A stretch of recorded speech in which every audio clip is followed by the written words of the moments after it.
우리는 지금 야보크 기도에서 계속해서 하나님의 뜻 분별하기라는 주제를 가지고 함께 말씀을 나누고 있습니다. 오늘이 네 번째 말씀인데요. 하나님의 뜻 분별하기 설교를 계획하고 또 말씀을 묵상하면서 몇 권의 책을 읽으며 준비할 때 제가 여러분들에게 잘못 전달해 준 것이 있구나라는 것을 깨달아 알았습니다. 그것은 바로 하나님의 뜻을 분별하기 위한 구체적인 말씀 적용 부분에 있어서 자주 여러분들이 오해하도록 설교를 했구나라는 생각이 들었던 것이죠. 지금까지 하나님의 뜻 분별하기와 관련해서 살펴본 말씀들 정리해보면 개인적인 하나님의 뜻, 그 뜻을 우리는 알기를 원하는 거잖아요. 그 뜻을 알기를 원한다면 어떻게 하면 된다 그랬죠? 도덕적인 하나님의 뜻, 즉 성경을 기준으로 해서 하나님께서 우리에게 주신 자유의지를 가지고 지혜롭게 신중하고 생각해서 결정하면 된다 그랬죠. 성경이 도덕적인 하나님의 뜻이 우리가 움직일 수 있는, 생각할 수 있는 테두리를 정해주고 있는 것이고, 그 테두리 안에서 하나님을 닮은 자유의지를 가지고 생각하고 정확하게 잘 판단한 모든 것들은 모두 다 개인적인 하나님의 뜻이 될 수 있다 그랬어요. 이 테두리 안에 있는 모든 것들은 하나님께서 기뻐하시는 하나님의 뜻이 될 수 있다는 것이죠. 많은 성도가 생각하는 것처럼 모든 일에서 또 모든 사람에게 특별하게 알려주시는 하나님의 그 개인적인 뜻은 없다고 분명하게 말씀드렸습니다. 하나님께서 주신 자유의지를 가지고 성경적으로 생각해서 판단하고 결정한 모든 것들, 그것들이 하나님의 개인적인 뜻이 된다는 것이죠. 이렇게 결정하고 난 다음에 어떻게 하라고 그랬죠? 책임감을 가지고 최선을 다하고 성실하게 자기의 일에 열심히 다하다 보면 하나님의 뜻을 이루어가는 삶을 살 수 있다고 말씀드렸습니다. 그렇게 살아가다가 혹시 힘들고 어려운 일 만나면 어떻게 하죠? 그때 기도하고 하나님의 도움을 구하고, 하나님께서는 하나님의 뜻을 이루어가는 우리에게 친히 임재해 주셔서 은혜 주시고 도와주실 것입니다. 그런데 제가 여러분을 오해하도록 한 것은 인생에서 아주 중요한 일을 결정할 때 분명한 하나님의 말씀을 확인하고 움직이라고 말씀드렸죠. 분명하게 하나님의 말씀을 받고 움직였던 제 삶에 있었던 그 중요한 예들을 말씀드리면서 계속 이렇게 설교해 왔었습니다. 제가 이렇게 설교한 것은 지금 하나님의 뜻 분별하기 나누었던 말씀에 빗대어서 여러분들이 생각해 볼 때 목사님이 설교한 거랑 앞에 목사님이 얘기한 거랑 뭐가 안 맞는 것 같은데, 개인적인 하나님의 뜻은 없다 하지 않았나? 라는 생각이 들지 않았어요? 여러분, 지금 액면 그대로를 놓고 봤을 때는 제가 설교했던 것과 지금 하나님의 뜻 분별하기라는 말씀이 서로 충돌을 하고 있는 것처럼 보입니다. 이 부분에 있어서 여러분들에게 그런 오해를, 그런 생각들을 가질 수 있도록 설교한 것이 저의 실수고 저의 잘못이라는 것을 제가 깨달았다는 것이죠. 여러분, 지금까지 제가 설교해 왔던 것에 대해서 부연 설명을 추가해서 여러분들에게 말씀드리면 그것이 맞는 것이 될 수도 있습니다. 그럼에도 불구하고 성도들로 하여금 오해할 수 있는 소지를 제공해 드렸다는 것에 대해서는 설교자로서 내가 잘못 전달했구나라는 생각이 들었다는 것이죠. 그리고 오늘 말씀을 나누면서 제가 앞에 쭉 설교해 왔던 것이랑, 그리고 하나님 뜻 분별하기에 있어서 말씀을 구체적으로 좀 더 확인하고 싶은 그 마음이 있을 때 우리는 어떻게 해가야 되는지 좀 분명하게 살펴보자는 것입니다. 우리가 하나님의 뜻을 알려고 할 때 분명히 하나님의 뜻을 말씀 가운데서 확인할 수 있는 방법이 있을 거예요. 그렇죠? 그것이 어떤 것인지 오늘 제대로 한번 분명하게 클리어하게 한번 살펴보자는 거예요. 먼저 하나님의 뜻을 분별하기 위해서는 제가 지난주에 실천적인 방안으로 4가지에 대해서 말씀드렸었어요. 이거는 지금 지난주에 살펴본 말씀이죠. 하나님의 뜻을 분별하기 위해서는 먼저 성경적으로 생각하면서 옳고 그름을 분별해야 된다. 하나님이 하라고 한 것, 하나님이 하지 말라고 한 것, 이것부터 분명하게 판단할 줄 알아야 우리는 하나님의 뜻대로 살아갈 수 있다 그랬죠. 그렇게 옳고 그름을 분별하고 난 다음에 옳고 그름을 분별하고 방법적인 문제는 아무 상관이 없는 거예요? 그렇지 않다 말씀드렸죠. 방법적인 부분에 있어서도 하나님이 원하시는 방법대로 하나님의 뜻을 이루어 가야 된다 그랬어요. 그래서 내가 지금 시도하려고 하는 방법이 옳은 방법인가 그른 방법인가에 대해서도 생각해 봐야 되고, 그리고 가치 중립적인 일을 만났을 때 무엇을 먹을 것인가, 무엇을 입을 것인가, 이런 것들은 옳고 그름의 문제는 아닌 거잖아요. 그렇죠? 가치 중립적인 일을 만났을 때는 나뿐만이 아니라 다른 사람에게도 유익한가 라는 것을 생각해 봐야 된다 그랬어요. 여러분, 음식을 먹는 거 예를 한번 들어보십시다. 내가 좋아하는 음식 누군가 같이 먹어야 되는데, 근데 나와 함께 밥을 먹어야 되는 그 사람은 내가 좋아하는 음식을 정말 싫어해요. 그거 먹으면 당장 체해요. 그러면 어떻게 해야 되죠? 내가 먹고 싶은 그 음식을 계속 고집해야 되는 것입니까? 여러분, 이건 옳고 그름의 문제는 아닌 거잖아요. 그렇죠? 내가 먹고 싶은 음식을 먹으면 나는 기분 좋아요. 그 음식 먹으면서 나는 만족을 누릴 수 있어요. 그런데 나와 함께하고 있는 상대방을 배려하려고 하면 그건 먹고 싶어도 좀 참았다가 혼자 있을 때 먹든지, 아니면 다른 사람 만났을 때 먹든지, 이 사람이랑 음식을 먹을 때는 이 사람과 함께 맛있게 먹으면서 대화할 수 있는, 식탁의 분위기를 잘 만들어 갈 수 있는 그런 음식을 선택하는 게 좋겠죠. 마지막으로 최종적으로 이런 모든 과정들을 다 생각하고 난 다음에 하나님께서 영광 받으실 것인가. 여러분, 이런 과정을 거쳐서 생각했다 할지라도 전부 다 성공할 것 같습니까? 100% 성공하는 것이 하나님의 뜻이라고 여러분 확신하십니까? 아니요. 성경에서 하나님의 뜻대로 살아감에도 불구하고 실패하는 성경 인물들을 우리는 너무 많이 만나거든요. 여러분, 하나님께서 실패하시면 영광 받지 않으시나요? 그게 아니죠. 그래서 우리는 네 번째 생각을 해봐야 돼요. 내가 하나님의 뜻대로 생각하고 잘 분별해서 실행에 옮겼는데 실패했다. 그럴지라도 하나님이 영광 받으신다면 그건 100% 하나님 뜻이 맞습니다. 밀고 가면 돼요. 실패했다고 좌절하거나 낙심하지 마세요. 여러분, 이것은 우리가 지난주에 나누었던 말씀이죠.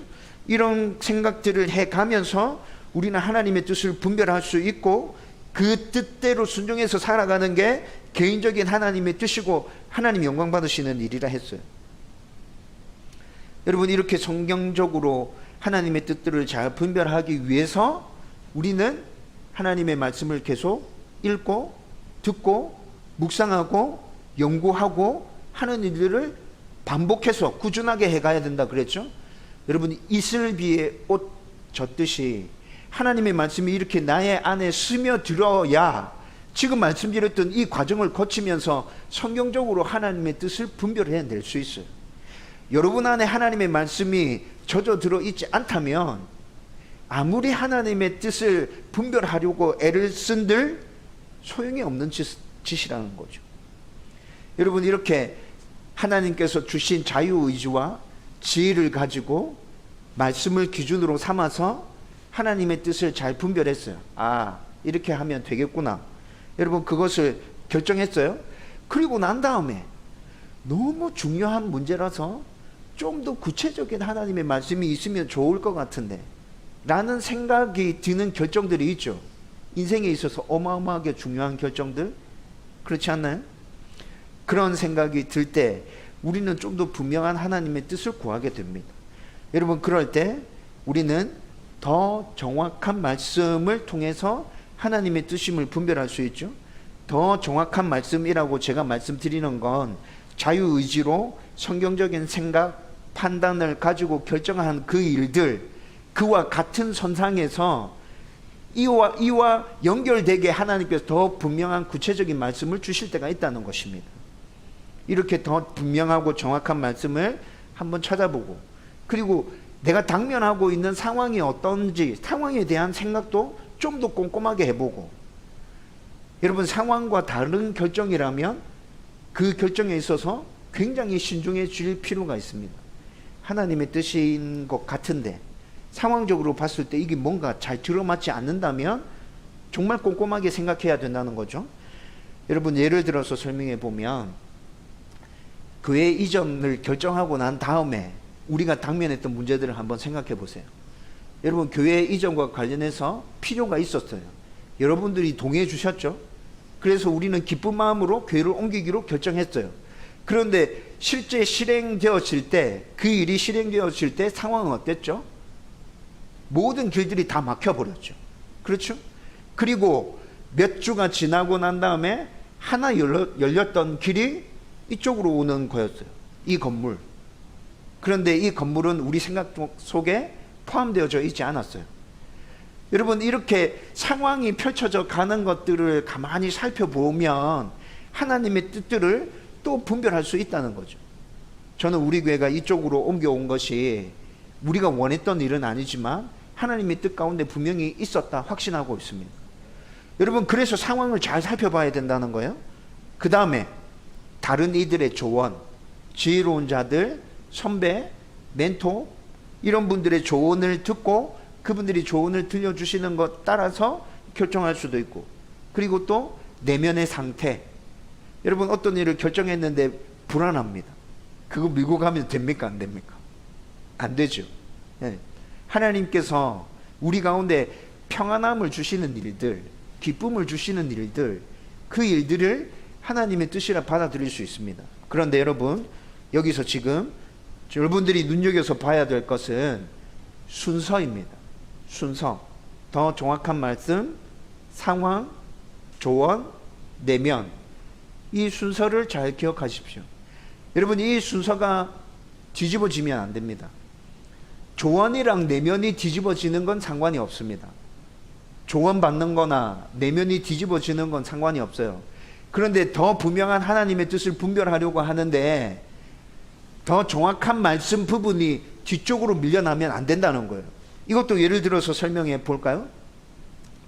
만약에 내면의 상태를 제일 첫 번째 더 정확한 하나님의 뜻을 분별하는 방법으로 선택해 둔다면 어떻게 될 것 같아요? 여러분, 개인적인 하나님의 뜻은 지난주 나누었던 말씀 생각해 보면 말씀을 기준으로 삼아서 자유의지를 가지고 잘 생각하고 분별해서 정한 것이 개인적인 하나님의 뜻이라 그랬죠. 이렇게 결정했어요. 그런데 좀 더 분명한 하나님의 뜻을 알고 싶어요. 그래서 내 내면의 상태를 살펴보기 시작해요. 여러분, 그런데 여러분들의 내면은 어떻습니까? 하루하루 다르게 변하지 않습니까? 예? 어떤 일이 있었냐에 따라서, 누구를 만났느냐에 따라서 나의 내면 상태가 계속 변하잖아요. 여러분, 이렇게 변화가 심한 것을 첫 번째 기준으로 삼으면 안 된다는 것이죠. 제가 설명한 게 어떤 이야기인지 지금 이해가 되시죠? 여러분, 조언을 첫 번째 기준으로 삼으면 어떻게 돼요? 더 정확한 말씀을 분별하기 위해서 지혜로운 사람의 조언을 첫 번째 기준으로 삼는다면, 지혜로운 사람이라 할지라도 그 사람도 실수하고 틀릴 수 있어요. 그렇죠? 조언해 주는 사람도 자기가 살아왔던 삶의 경험을 바탕으로 조언해 주는 것이죠. 그 삶의 경험이 다 맞다고 우리는 100% 확신할 수 없는 거잖아요. 그렇기 때문에 조언이나 내면 같은 것들을 더 정확한 하나님의 뜻을 분별하기 위한 첫 번째 조건으로 두면 안 된다는 거예요. 더 정확하고 더 확실하게 하나님의 뜻을 알고 싶다면 우리는 내가 생각한 것과 관련해서 분명한 하나님의 말씀을 무조건 첫 번째 조건으로 두어야 한다는 것입니다.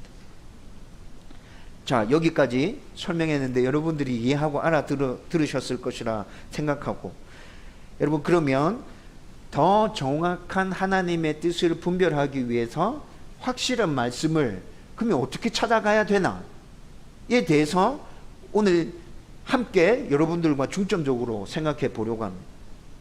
첫 번째로, 어떤 문제에서 결정하고 선택해야 할 때 대부분 내가 원하는 것이 좋아 보임을 여러분들은 인정해야 합니다.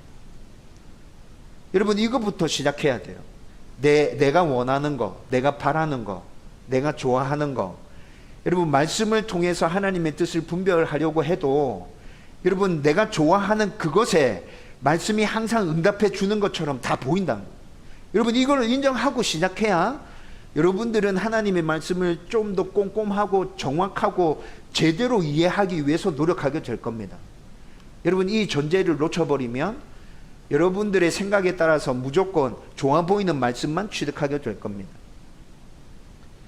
제가 개척을 할 때 여러분들에게 말씀드렸어요. 개척할 때 상황적으로 모든 상황들을 다 생각하고 또 말씀을 근거로 해서 여러분 꼼꼼하게 다 체크해서 개척하는 게 좋겠다라는 걸 마음에 품고 있었어요. 그런데 그때 제가 선택할 수 있는 길이 네 가지 있었다 그랬죠. 개척은 제일 힘든 일인데 제가 제일 마음에 끌리는 일이었습니다.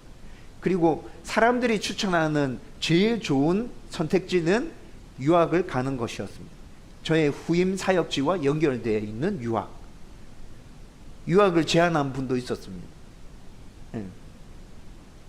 주위에 있는 목사님들은 유학 가라, 제일 좋다 라고 말해줬죠. 그리고 난 다음에 사역하던 교회에서 계속 남아 있을 수도 있었고요, 다른 교회에서 부목사로 오라고 연락받은 교회가 2교회나 있었습니다. 여러분, 이렇게 선택지가 많았어요. 그리고 제가 지금은 분명히 선택해야 될 때라는 것도 알았어요. 성경적으로 생각했을 때 4가지 선택지 중에 아무거나 선택해도 하나님의 말씀의 바운더리 안에 다 있는 선택지라는 것을 제가 알았어요. 여러분, 그런데 계속 기도하면서 개척에 대한 말씀을 3번이나 받고 개척을 시작했어요. 여러분, 제가 개척과 관련된 말씀들을 기도하는 중에 계속 받기 시작했는데 왜 3번이나 확인했을까요? 교회를 이전할 때 작년 7월달 8월달에 집중해서 기도하자고 말씀드렸죠. 그때 집중해서 기도하면서 교회 이전과 관련한 말씀을 9차례 받았었어요. 그때 묵상했던 말씀이 이사야 말씀, 야고보서 말씀, 시편 말씀이었습니다. 매일 성경에 나와 있는 이 순서에 따라서 말씀을 쭉 묵상해 가는데 9차례에 걸쳐서 하나님께서 지금 교회를 이전해 가라, 이때가 맞다 라고 말씀해 주시구나 라고 제가 말씀을 분명히 그렇게 받았었어요. 상황적으로 생각해 봤을 때, 성경의 바운더리 안에서 생각해 봤을 때 교회를 옮겨가는 것이 하나님의 뜻이라는 것도 알고 있었어요. 그냥 우리가 선택하면 되는 거구나. 그런데 왜 9번이나 걸쳐서 계속해서 말씀을 확인했을까요? 여러분, 2가지 이야기를 제가 지금 말씀드렸는데 이 2가지 이야기들은 모두 다 똑같은 메시지를 담고 있는 것들이에요. 뭐냐면 제가 원하는 것을 선택할 확률이 높다. 말씀을 제대로 이해하고 깨닫기 위해서 몸부림치고 노력하고 있지만 그 말씀에 대한 해석도 내가 원하는 쪽으로 흘러갈 확률이 상당히 높다는 것을 알았기 때문에 계속 말씀을 확인하고 또 확인하게 되는 것이죠. 여러분, 첫 번째 이 전제가 여러분 안에 깔려 있다면 이렇게 중요한 일을 결정할 때 하나님의 말씀이 주어졌다고 해서 덥석 그 말씀을 무는 게 아니라 여러분들은 꼼꼼하게 살펴보게 될 겁니다. 이 말씀이 진짜 이 상황과 부합되는 말씀이 맞나? 하나님께서 진짜 이 상황 같은 부분에서 이 말씀을 주신 게 맞나? 이런 거 여러분들이 생각할 수 있게 될 거라고요. 여러분들도 이 부분에 대해서 경험하셨을 것이라 생각합니다. 이 부분을 인정하시고 말씀을 꼼꼼히 보기 위해서 여러분들은 굉장히 노력해야 된다는 거죠. 자, 2번째, 더 정확한 하나님의 말씀으로 하나님의 뜻을 분별하고 싶다면 여러분, 앞뒤 문맥을 파악하고 누가 한 말이고 어떤 메시지를 담고 있는지 정확하게 확인해 봐야 합니다. 여러분, 그냥 내가 원하는 것을 하나님께서 말씀해 주고 있구나라고 그 말씀을 그냥 취해버리면 안 된다는 거예요. 꼼꼼하게 살펴봐야 된다는 거예요. 이미 우리가 나누었던 말씀인데 개인적인 하나님의 뜻은 없다라는 것을 살펴볼 때 우리가 어떻게 살펴봤죠? 개인적인 하나님의 뜻은 없다. 이 부분을 살펴볼 때 많은 사람들이 이 말씀은 개인적인 하나님의 뜻에 대해서 말씀하는 거야 라고 주장하는 말씀들의 오류를 살펴보면서 우리가 개인적인 하나님의 뜻은 없다라고 결론 지었죠. 여러분, 그 말씀들을 다시 한번 살펴보십시다. 잠언 3장 5절 6절 제일 많이 개인적인 하나님의 뜻에 대해서 언급하는 말씀입니다. 이 말씀 보면 그리하면 내 길을 지도하시리라 이렇게 말씀하고 있죠. 그리고 또 골로새서 1장 9절 말씀에 보면 너희로 하여금 모든 신령한 지혜와 총명에 하나님의 뜻을 아는 것으로 채우게 하시고, 하나님의 뜻이 있는데 너희들이 예수 잘 믿으면 하나님의 뜻대로 순종하려고 막 애를 쓰면 하나님의 뜻이 무엇인지 깨닫게 해주실 거야. 골로새서 1장 9절 말씀, 지금 사람들은 이렇게 받아들인다는 거예요. 로마서 12장 2절 말씀에 보면 하나님의 선하시고 기뻐하시고 온전하신 뜻이 무엇인지 분별하도록 하라 이렇게 말하고 있죠. 아, 나를 향한 하나님의 뜻이 있구나. 우린 열심히 신앙생활 하면서 나를 향한 하나님의 뜻이 무엇인지 분별해서 그 뜻을 이루는 삶을 살아야 되구나. 로마서 12장 2절 말씀을 읽으면 이렇게 이해하게 된다는 거죠. 그런데 이 말씀들은 어떤 오류가 있다 그랬죠? 도덕적인 하나님의 뜻에 대해서 이야기해 주는 말씀들이라고 그랬어요. 개인을 향한 개인적인 하나님의 뜻에 대해서 말씀해 주는 말씀이 아니라 도덕적인 하나님의 뜻, 앞뒤 문맥을 다 살펴보면 도덕적인 하나님의 뜻에 대해서 말씀해 주는 것들인데 개인적인 하나님의 뜻을 말하고 있는 것처럼 사람들은 끌어와서 이 말씀들을 그렇게 쓰고 있다는 거죠. 여러분, 그리고 또 에베소서 2장 10절 말씀, 우리로 그 가운데서 행하게 하려 하심이니라. 하나님의 계획하신 게 있는데 우리로 그 계획 가운데서 하나님이 행하게 하시기 위해서 하나님 어떻게 하고 계신다. 에베소서 2장 10절 말씀을 사람들은 이렇게 이해하거든요. 그런데 이거는 개인적인 하나님의 뜻에 대한 이야기가 아니고 주권적인 하나님의 뜻에 대한 이야기라고 말씀드렸죠. 그런데 주권적인 하나님의 뜻에 대해서 이야기하고 있는데 사람들은 이 말씀을 개인적인 하나님의 뜻에 대해서 이야기하는 말씀으로 가져와서 쓰고 있다고요. 시편 32편 8절 말씀은 어때요? 내가 너의 갈 길을 가르쳐 보이고 너를 주목하여 훈계하리로다. 여러분, 이 말씀은 진짜 가관이었죠. 여러분, 이 말씀을 말한 사람이 누구였어요? 하나님이었어요? 제가 사람이라고 금방 표현했죠. 말한 사람이 누구였어요? 다윗이었어요. 다윗이 자기가 범죄하고 난 다음에 하나님의 은혜를 경험하고 다시 회복하는 일들이 몇 차례 있었잖아요. 그 경험을 하고 난 다음에 범죄자들을 향해서 이 이야기를 하는 거예요. 내가 경험해서 하나님의 은혜로 다시 회복되는 것을 몇 번 경험했는데 니네들이 하나님의 말씀대로 열심히 살려고 하면 니네들 어떻게 살아야 하는지 내가 가르쳐 줄게, 훈계해 줄게. 여러분, 다윗이 지금 범죄자들한테 지금 이 이야기를 던지고 있는 거예요. 이 말의 주체는 하나님이 아니에요. 다윗이에요. 그런데 이 말을 하나님이 한 말처럼 인용해서 개인적인 하나님의 뜻을 얘기하고 있잖아. 사람들이 이렇게 끌어와 쓴다는 거죠. 여러분, 두 번째에서 제가 지금 말하고 있는 게, 여러분, 이 말씀들을 쭉 풀어서 설명해 드리니까 이해가 빠르게 되죠. 여러분, 우리가 원하는 것이 있으면, 그 원하는 것이 내 마음 안에 품어져 있으면 하나님의 말씀을 볼 때도 그 원하는 마음을 품은 채로 하나님의 말씀을 보고 있다니까요. 여러분, 이런 잘못들, 실수들을 이단들은 의도적으로 행합니다. 하나님의 말씀을 잘 포장해서 자기들의 교리를 설명해 주는 것으로 가르치죠. 여러분, 이단들은 분명히 알고 있습니다. 이 말씀이 이걸 얘기하는 게 아니라는 걸 알고 있어요. 그런데 자기 교리를 잘 설명해 주려고 하면 이렇게 포장해야 돼. 그래서 그들은 의도적으로 그렇게 말씀을 끌어다 씁니다. 여러분, 그런데 문제가 되는 것은 성도들 중에도 자기가 원하는 것을 하나님의 뜻이라고 말하기 위해서 문맥과 상관없이 말씀을 끌어와서 쓰는 성도들이 정말 많다는 거예요. 여러분, 이렇게 하면 여러분들은 절대로 하나님의 뜻을 분별해낼 수 없습니다. 여러분들이 원하는 것만 계속해서 말씀 가운데서 찾아내게 될 것입니다. 여러분, 문맥을 파악하는 것, 성경의 문맥을 파악하는 것, 때로 어려운 일일 수 있습니다. 성경의 문맥을 파악하는 게 목사님 너무 어려워요. 성경 말씀 자체가 너무 어려워요. 라고 생각되는 분들이 있다면 쉬운 성경을 읽으십시오. 현대인의 성경을 읽으십시오. 훨씬 이해가 빠를 것입니다. 무슨 말 하는지 지금까지 여러분들이 살아오면서 학교에서 정상적인 국어 교육을 받아오셨다면, 적어도 책을 몇 권 정도 읽으셨다면, 여러분 쉬운 성경이나 현대인의 성경을 읽으면 무슨 말 하는지 빨리 찾아낼 수 있을 거예요. 더 정확하게 알고 싶다. 목사님, 저는 진짜 더 정확하게 알고 싶어요. 그러면 원어로 성경을 봐야 돼요. 원어로 성경을 봐야 되는데, 여러분 다행히 히브리어 성경, 헬라어 성경을 다 분석해서 한글 설명으로 쭉 풀어놓은 주석들이 굉장히 많습니다.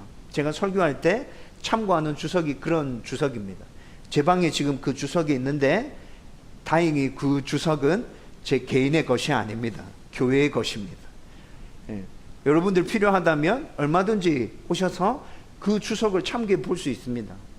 여러분 히브리어를 다 난도질을 했어요. 그래서 이 말에 담고 있는 의미가 뭔지 쫙 설명해 주고 있습니다. 헬라어도 똑같이 그렇게 해놨어요. 그리고 쫙 설명해 주고 있어요.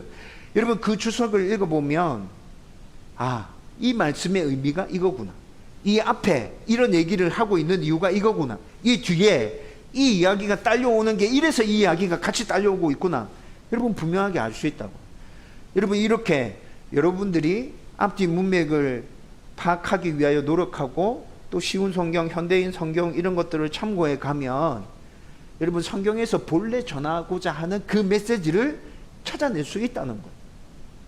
그 메시지를 찾고 여러분들이 생각하고 결정했던 그 일들이 하나님의 뜻과 맞는지 다시 연결해서 생각해 보면 되겠죠? 여러분 이렇게 해서 더 분명한 하나님의 말씀을 찾아가는 거예요. 세 번째, 지금 내 문제에 적용한다면 어떻게 이 말씀을 받아들여야 하는지 생각해야 합니다. 여러분 두 번째까지 통과했어. 말씀을 잘 해석하고 말씀을 잘 풀어냈어. 그래서 아, 내가 생각한 것이 분명히 하나님의 뜻이 맞구나 라는 것까지 통과됐죠. 그리고 난 다음에 그냥 이 말씀을 그대로 가져와서 내 삶 속에 적용시켜서 살면 되겠구나 라고 생각한다면 여러분들은 또 다른 벽에 부닥치게 될 것입니다. 왜 또 다른 벽에 부닥칠 것 같아요? 여러분 성경 말씀은 5천여 년 전에 기록된 말씀도 있고요, 신약 성경은 적어도 2000여 년 전에 기록됐죠.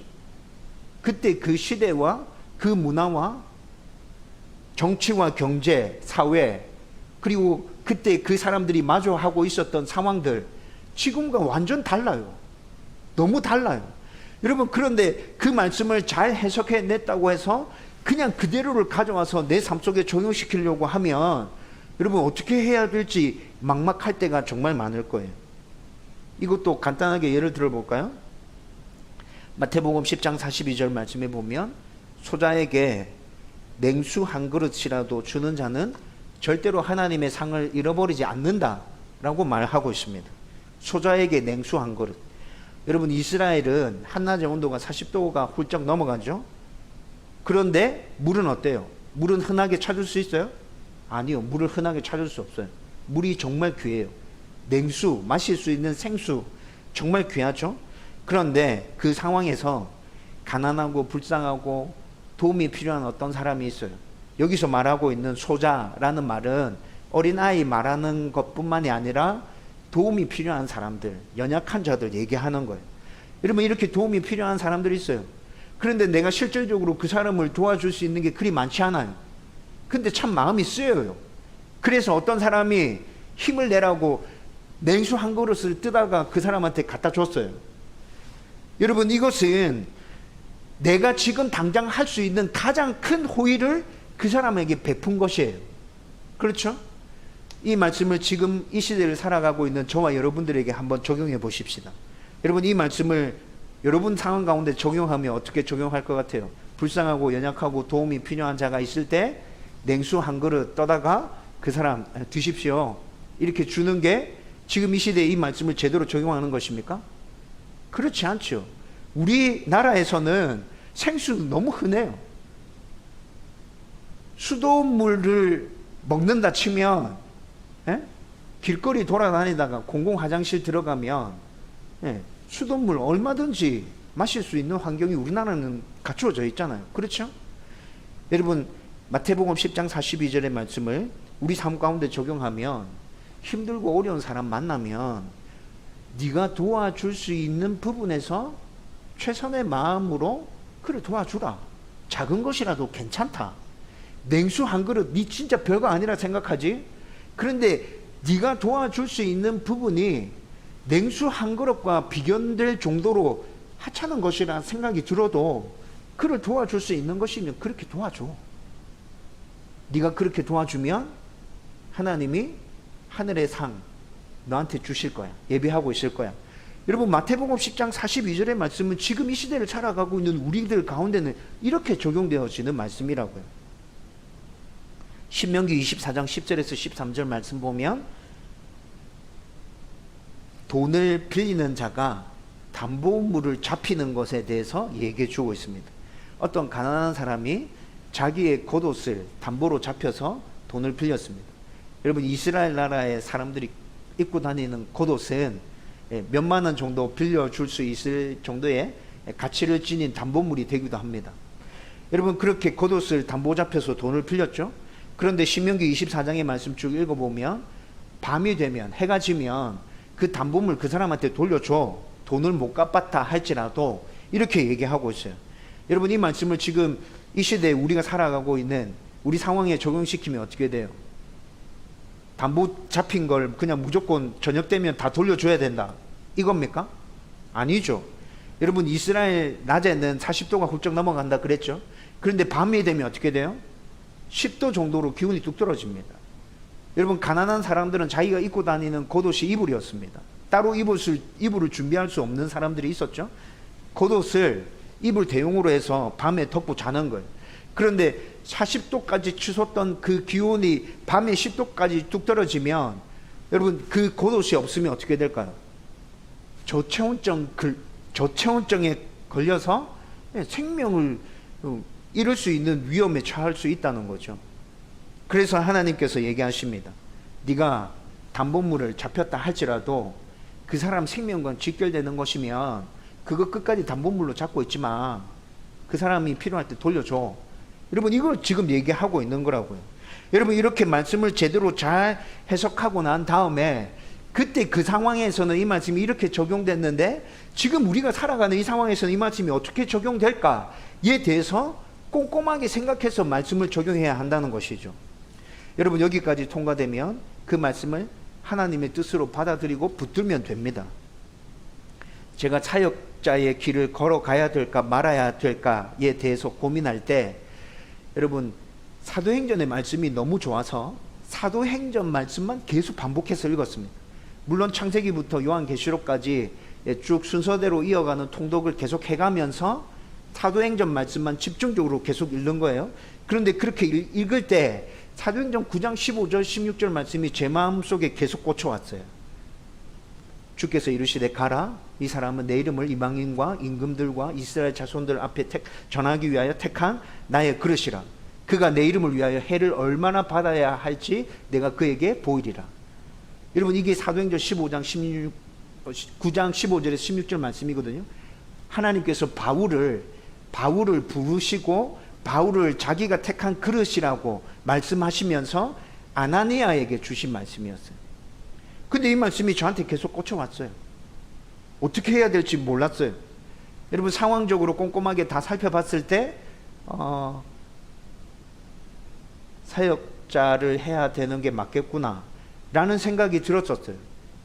그리고 그 과정 가운데 사도행전 말씀이 이렇게 저한테 계속 꽂혀왔고, 여러분, 이 부분을 가지고 저를 위해서 굉장히 기도를 많이 해주시는 이모님한테 상담했던 적이 있었어요. 이모, 지금 상황이 이렇다.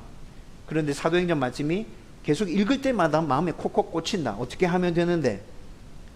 답이 굉장히 간단했어요. 그 말씀을 하나님이 너에게 주시는 말씀으로 받아라. 네 충분히 생각해 봤다며, 상황이 다 그렇게 흘러간다며, 그러면 그 말씀을 하나님이 주시는 네 말씀으로 받으면 되지 뭘 그렇게 고민하고 있는데. 여러분, 그래서 사도행전 9장 15절 16절을 제 말씀으로 받았어요. 제 소명과 관련된 말씀이라고 저는 이 말씀을 얘기합니다. 첫 번째, 두 번째, 세 번째 과정까지 통과했다면, 아, 하나님께서 지금 이렇게 하라고 말씀하고 계시는 거구나. 여러분들이 그렇게 이해하고 받아들여도 된다는 거예요. 받아들이세요. 그리고 마지막으로 네 번째, 하나님이 나에게 주신 말씀을 붙들고 책임감을 가지고 성실하게 최선을 다해 가면 됩니다. 여러분, 네 번째 부분도 제가 지금 계속 여러분들에게 말씀하고 있는 거죠. 여러분, 이거 왜 제가 강조해서 여러분들에게 말씀하고 있죠? 말씀드리고 있죠? 개인적인 하나님의 뜻을 찾는 이유가 뭐라 그랬어요? 사람들이 개인적인 하나님의 뜻을 찾는 이유는 그 일들을 해감에 있어서 실패했을 때 그 책임을 하나님께 전가시키기 위한 마음이 크다 그랬죠? 그리고 또 성공이라는 것에 포커스를 맞추고 하나님이 나에게 말씀해 주신 하나님의 뜻이 분명하다면 어떻게 하더라도 나는 성공할 수 있을 거야 라는 생각을 갖기 위해서 사람들이 개인적인 하나님의 뜻을 찾고 있다고요. 갈망하고 있다고요. 그런데 개인적인 하나님의 뜻은 없다고 우리는 분명하게 선언했죠. 여러분, 앞에서 말씀드렸던 방법대로 자유의지를 가지고 하나님께서 주신 지혜로 꼼꼼하게 생각하고 판단해서 하나님의 뜻을 찾아갔어요. 더 분명한 하나님의 뜻을 확인하기 위해서 제가 지금 말씀드렸던 것처럼 이 과정을 거쳐서 여러 말씀들을 찾았어요. 그래서 그 말씀들을 하나님의 뜻이라고 분명히 받아들였어요. 그러면 우리가 해야 될 일 끝난 건가요? 아니요. 제가 설교를 처음 시작하면서도 말씀드렸잖아요. 그럼에도 불구하고 하나님의 뜻을 이룰 때 실패하는 경우도 많다고. 여러분, 그래서 우리는 어떻게 해야 돼요? 이 모든 과정을 거쳐서 하나님의 뜻을 찾았죠? 열심히 성실하게 최선을 다해서 그 일들을 이루기 위하여 우리는 노력해야 합니다. 여러분, 그렇게 할 때 제가 또 말씀드립니다. 성공이 보장되어져 있는 것 아닙니다. 실패하는 것이 하나님의 뜻일 수도 있습니다. 우리를 엄청난 실패 속으로 하나님께서 몰아붙일 때도 있다고요. 여러분, 그럴 때 우리는 어떻게 해야 됩니까? 낙심하고 좌절하고 주저앉아서 하나님 원망하고 있어야 됩니까? 아니요. 방금 쭉 말씀드렸던 첫 번째, 두 번째, 세 번째 과정을 거치면서 하나님의 뜻이라고 내가 분명하게 붙들었던 그 말씀들을 다시 꺼내놓고 이 말씀이 어떤 의미이고 이 말씀들을 왜 하나님이 나한테 주셨고 내가 이 말씀들을 붙들고 왜 일을 결정하게 됐는지 다시 꼼꼼하게 생각하고 힘을 내서 일어나야죠. 실패했지만 내가 걸어가고 있는 길은 분명히 하나님의 뜻이 맞다. 하나님 영광 받으실 거다. 이 일이 비록 실패로 끝난다 할지라도 하나님이 영광 받으실 거다. 여러분, 그렇게 일어나서 또다시 우리의 길을 걸어갈 때 하나님이 우리의 삶을 붙드시는 거예요. 우리의 삶 가운데 주인으로 다스리시고 통치하시고 하나님의 은혜와 복을 부어주시고 그 은혜와 복이 우리가 만나는 모든 사람들 가운데로 흘러갈 수 있도록 축복의 통로로 하나님께서 사용해 주신다는 것입니다. 여러분, 힘들고 어렵다면 기도하십시오. 힘들고 어렵다면 그 자리에서 주저앉거나 포기하지 말고 하나님의 뜻인 줄 알고 여기까지 왔습니다. 이 말씀을 붙들었습니다. 정말 꼼꼼하게 생각했고 계속해서 말씀을 확인했습니다. 하나님의 뜻이 분명히 맞습니다. 그런데 하나님, 너무 힘들고 어렵습니다. 하나님, 너무 힘들고 어렵습니다. 여러분들이 이렇게 기도할 때 하나님이 여러분들 마음 모르실까요? 하나님이 여러분들 마음 모르실까요? 하나님 다 알고 계실 것입니다. 어떻게 도와줄지 하나님께서 준비하고 계실 겁니다. 여러분, 다음 주에는 하나님 뜻과 기도에 대해서 좀 더 집중적으로 말씀을 살펴보려고 합니다. 여러분, 이제 말씀을 정리합니다.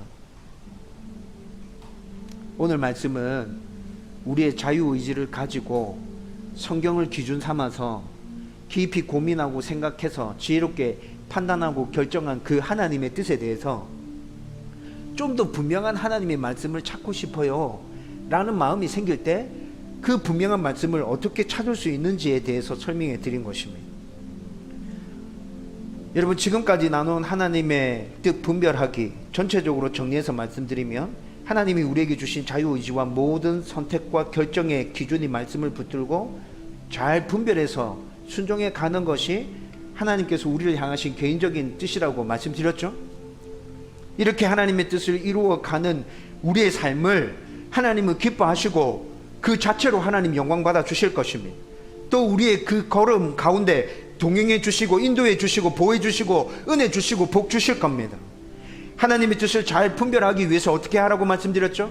하나님의 말씀을 붙들고 읽고 듣고 묵상하고 연구하는 일에 최선을 다해서 그냥 성경의 말씀이 나의 삶 가운데 자연적으로 스며들어서 성경적인 사고가 언제 어느 때든지 가능할 수 있도록 그렇게 만들어 가야, 그 힘을 길러 가야 된다 그랬어요. 그리고 오늘 말씀은 그렇게 결정하고 난 다음에 더 분명한 하나님의 뜻을 확인하기 위해서 말씀이 좀 더 있었으면 좋겠다라고 생각되어진다면 내가 원하는 쪽으로 내 마음이 계속 쏠리게 될 거야 라는 걸 인정하고 여러분들이 말씀을 보기 시작하면 됩니다. 말씀을 읽고 듣고 묵상하다가 내가 결정해야 될 문제와 비슷한 말씀이라고 생각되면 앞뒤 문맥을 꼼꼼하게 살피십시오. 정확하게 이 말씀이 어떤 상황에서 주어진 메시지인지 여러분들 살펴보십시오. 그리고 난 다음에 그것까지 맞다면, 그러면 나는 이 말씀을 지금 이 시대에 어떻게 적용할 수 있을까에 대해서 생각해 보십시오. 그리고 그것까지 통과되면 내가 결정한 부분에 있어서 하나님께서 주시는 말씀이 맞구나. 그 말씀을 여러분들의 말씀으로 붙드세요. 그리고 최선을 다하고 열심히 노력하십시오. 힘들고 어려울 때 하나님께 도움을 구하십시오. 기도하십시오. 계속해서 내가 해가는 그 일들 가운데 내가 잘 걸어가고 있는지 하나님 말씀으로 계속 점검하고 확인해 가십시오. 여러분, 그러면 여러분들은 하나님의 뜻을 이루는 삶을 살아가고 있는 게 분명하게 맞습니다. 저와 여러분들이 그렇게 하나님의 뜻을 이루어 갈 수 있기를 주님의 이름으로 축원드립니다.